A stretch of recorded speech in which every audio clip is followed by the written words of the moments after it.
కడవరి రోజుల్లో, చివరి దినాల్లో ఎవరు సింహాసనానికి సిద్ధపరచబడ్డారో, తండ్రి కుడి పార్శ్వమున కూర్చోటానికి సిద్ధపరచబడ్డారో, గొర్రె పిల్ల భారీగా వధువు సంఘంగా సిద్ధపరచబడ్డారో, రాజులైన యాజక సమూహంగా సిద్ధపరచబడ్డారో, ప్రపంచములను ఏలుటకు మహిమ గల దేవుని కుమారులుగా ప్రత్యక్షమవటానికి వారు నిర్ణయించబడ్డారో, వీరందరూ మహిమ గల సువార్తతోనే సంపూర్ణులవుతారు.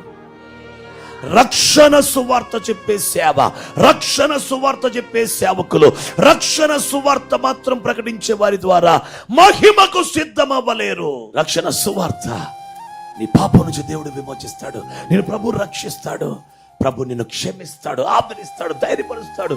దేవుడు నీతో ఉంటాడు, నిన్ను నడిపిస్తాడు, నేను నిలబెడతాడు, నీకు సహాయం చేస్తాడు, నీకు అద్భుతాలు చేస్తాడు. నీ చచ్చిపోయేదాకా ఇవే విన్నావు అనుకో, నువ్వు మరణించేదాకా ఈ మాటలే వినే సంఘంలో ఉన్నావు అనుకో, నీవు మహిమకు సిద్ధమవ్వలేవు.